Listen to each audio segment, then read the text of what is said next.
Hello guys, welcome to my channel. I am doctor Aditya Mishra और आज मैं कुछ पढ़ाने वाला नहीं हूँ। आज सिर्फ आपको स्ट्रेटजी बताऊंगा कि बायोलॉजी में कैसे क्या डिस्कशन कैसे अपने नंबर को बढ़ाएं। देखिए, ये लास्ट फेज है और लास्ट फेज में कुछ बातों का ध्यान रखना बहुत ही ज़्यादा ज़रूरी होता है। जैसे देखिए, अब मैं ऐसे नहीं कहूँगा कि मैं ऐसे सब की तरह कि 200 से मैं 360 पहुँचा दूँगा, 350 पहुँचा दूँगा, 340 पहुँचा दूँगा। बट एक चीज़ कन्फर्म है कि अगर आप इस स्ट्रेटजी को फॉलो करते हैं, तो आप कहाँ तक पहुँचेंगे आई डोंट नो। बट इतना मैं कहता हूँ कि आप अपने मैक्सिमम लिमिट को क्रॉस करेंगे, आप अपने थ्रेशोल्ड को क्रॉस करेंगे। एंड बायोलॉजी में नंबर लाना लास्ट के समय भी बहुत ही ज़्यादा ईज़ी होता है। देखिए गाइस, आप अगर एनसीईआरटी 1-2 बार एक बार भी पढ़े हों, आपको एक थोड़ा-थोड़ा चीज़ें हों, फिर आपको रिपीटेड देखिए, पहला चीज़ तो यही है कि आपको एनसीईआरटी बार-बार पढ़नी है, बार-बार पढ़नी है, मेनी टाइम्स। देखिए, कई बार क्या होता है ना कि मतलब हमें ये नहीं होता है कि हमें बस पढ़ना होता है। हमें केवल किताब ऐसे खोले हैं, कभी फिगर देख रहे हैं, कभी पलट के इम्पोर्टेंट फ़ॉर्मूलाज़ सॉरी एग्ज़ाम्पल्स देख रहे हैं एनिमल किंगडम के, कभी मतलब मॉर्फ़ोलॉजी के जो लास्ट के फैमिली के सारे वो सिम्बल्स वगैरह देख रहे हैं, कभी-कभी डायग्राम्स देख रहे हैं, कभी हम मतलब रीडिंग करने का मेथड यही नहीं होता है कि बस उठा लिए किताब पढ़ना पढ़ना पढ़ना पढ़ना पढ़ना। This is not reading. Reading वो होता है कि किताब खोलो, बस कॉन्शियस रहो। ये नहीं कि किताब खोलें कुछ और सोच रहे हैं कि नीट में क्या होगा कैसे होगा। देखिए, ये सबसे ही ड्रास्टिक फेज है, सबसे ही डरावना फेज है, सबसे ही मोस्ट स्टूडेंट डर जाते हैं। लेकिन देखिए, हम एक एग्जाम दे रहे हैं, हमें इससे डरना नहीं है। हम यहाँ पे डरने के लिए नहीं लड़ रहे हैं। ये एक ही कंपटीशन है, एक सिंपल सा कंपटीशन। और अगर हारे जीते उस पे बाद में बात किया जाएगा, लेकिन पहले हम एफर्ट तो अपना पूरा दें। धोनी क्या बोलता है कि believe in process not in result. अगर आप रिजल्ट के बारे में बार बार बार बार बार बार थिंकिंग अपने दिमाग में लाएंगे, तो वो आपको 400 अगर इस समय आ रहा है तो 300 तक भी ला सकता है। लेकिन अगर आप प्रोसेस करते जा रहे हैं, मतलब रीडिंग करते जा रहे हैं, डायग्राम देखते जा रहे हैं, क्वेश्चन पेपर सॉल्व करते जा रहे हैं, अगर आपने देखिए, दूसरा पॉइंट, अगर आपने फिंगर टिप्स एक मिलता है एनसीईआरटी का, अगर आपने फिंगर टिप्स लगाई है तब, जिसने लगाई है मैं उसके लिए बोल रहा हूँ, अगर लगाई है तो उसको 2-3 बार कर जाइए। उससे फ़ायदा पता है क्या है? उससे फ़ायदा ये है ना कि मतलब आपको ना, जब बुक पढ़ेंगे तो आपको क्वेश्चंस सारे वैसे ही जनरेट दिखेंगे, ठीक है? मुझे बहुत फ़ायदा हुआ था एनसीईआरटी फिंगर टिप्स पढ़ने से। देखिए गाइस, मोस्ट इम्पोर्टेंट ये है कि आप फिंगर टिप्स उठाइए, पढ़िए और फिर क्वेश्चन सॉल्व करिए। जिन्होंने अभी तक नहीं भी किया है ना, उनके लिए भी बहुत हार्ड नहीं है, लेकिन अगर वो टेंस होके ना करे तब, ठीक है? हाइप नहीं बनाना है, बहुत ही काम रहना है, अपनी हेल्थ का ध्यान देना है। तीसरा guys, health is more important in this phase, ठीक है? हेल्थ, देखिए, आप बहुत ज़्यादा ऐसे नहीं कि आपको 24 में से 25 घंटे पढ़ने हैं। मतलब ये एक जोक है, बट आपको मतलब ऐसा नहीं कि 2 घंटे सो रहे हैं, 3 घंटे, आप प्रॉपर 5-6 घंटे की प्रॉपर नींद ले सकते हैं।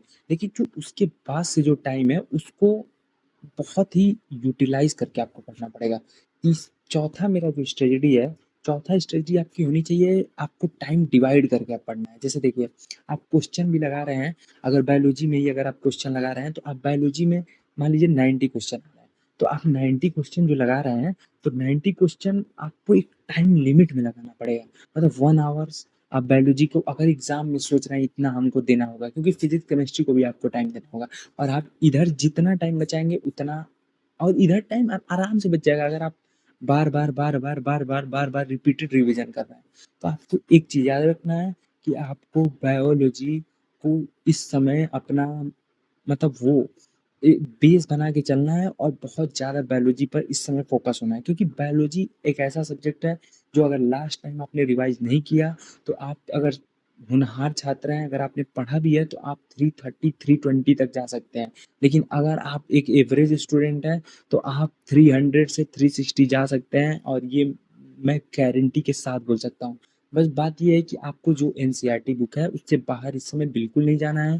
जैसे होता है ना कि घोड़ा जो दौड़ाया जाता है तो घोड़े का आँख बाँध दिया जाता है। तो घोड़े का आँख क्यों बाँधा जाता है? क्योंकि वो एक सीधी कतार में चले। तो अब आपको कहीं भी डेविएट होने की कोई ज़रूरत नहीं है। क्वेश्चन पेपर हाँ, आप सॉल्व करिए जितना कर सकते हैं, वो बहुत ही इम्पोर्टेंट चीज़ है। एनालाइज़ करिए क्वेश्चन को, एनालिसिस सबसे ज़्यादा इम्पोर्टेंट है। देखिए, मेरा 5वां पॉइंट यही होगा, पेपर सॉल्विंग से ज़्यादा मैं तवज्जो दूँगा जो आपने पेपर सॉल्व किया उसको एनालिसिस आप कैसे करते हैं। एनालिसिस देखिए, हमारे एक सर हुआ करते थे, उन्होंने बोला था कि देखिए, अगर हम अगर हम नीट में अगर हम 90 क्वेश्चन करते हैं बायोलॉजी में, आप समझिए, स्ट्रेटली समझिएगा। तो अगर आपने 90 क्वेश्चन किया, आपने 80 क्वेश्चन सही किया, आपने 70 क्वेश्चन सही किया, आपने 60 जो, ठीक है? जो आपने 30 क्वेश्चन गलत किया, जो आपने 20 क्वेश्चन गलत किया, जो आपने 10 क्वेश्चन किया, उसको पहले सबसे पहले एनालाइज़ कीजिए, गलती कैसे हुआ? और दूसरा, आप जो 4 ऑप्शन उसमें दिए हैं ना, वो चारों ऑप्शन भी एनसीईआरटी से ही होते हैं। मतलब जो गलत 3 बचे, वो भी एनसीईआरटी से, तो उसको भी एनालिसिस करना है, आखिर ये पॉइंट कहाँ है?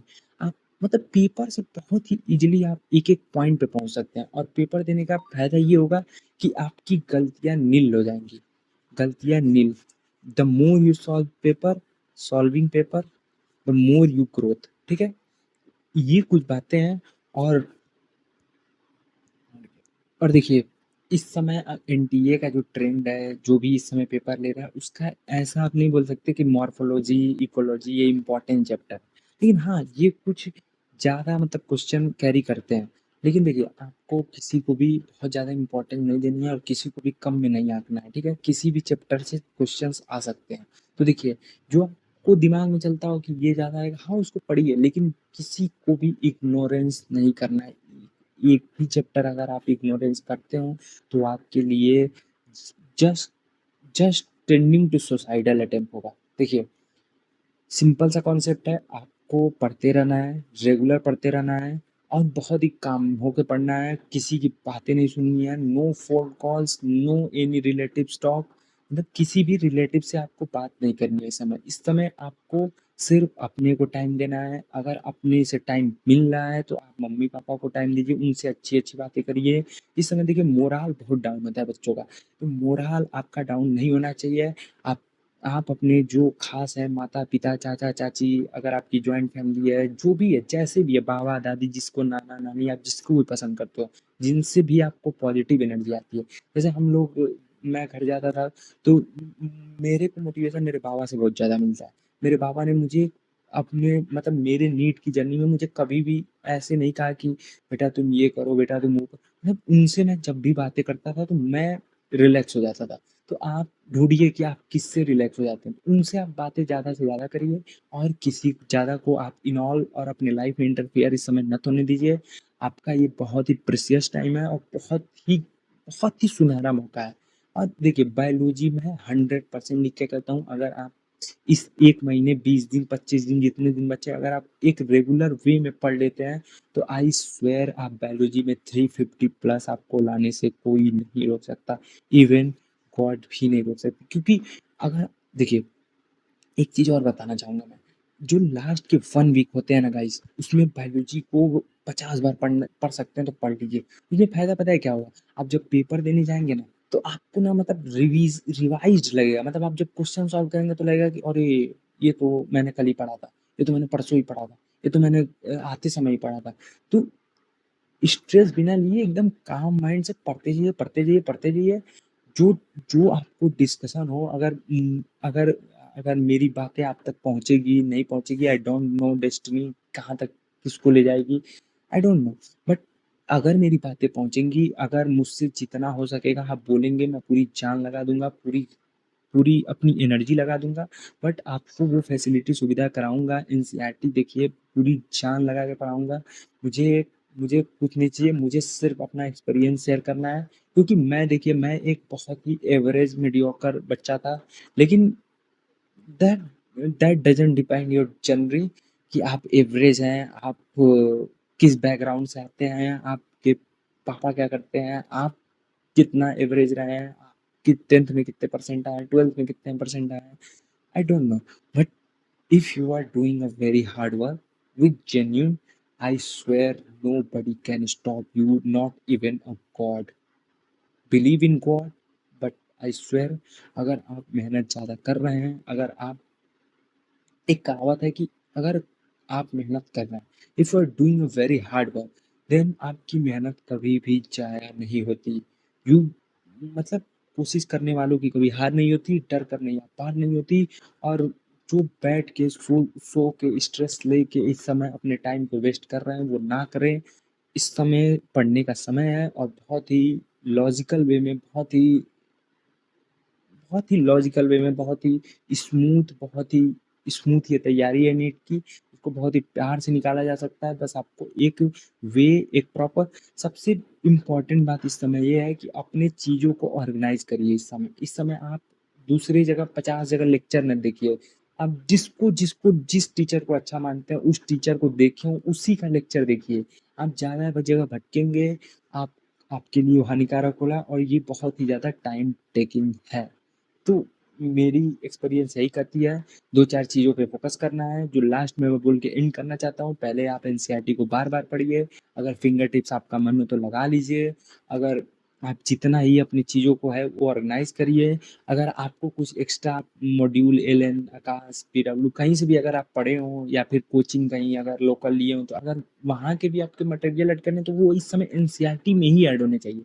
वो आपको मतलब आप भटक नहीं सकते इस समय कि आप 4 चीज़ जगह से पढ़ रहे हैं। आप एक जगह अपनी सारी चीज़ को कंसाइज़ करिए, एक नोट्स बनाइए जैसे भी करना है, और एक प्रॉपर ओरिएंटेशन में आप पेपर दीजिए।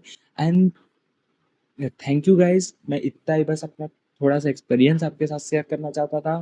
होप आपको ये वीडियो पसंद आएगी।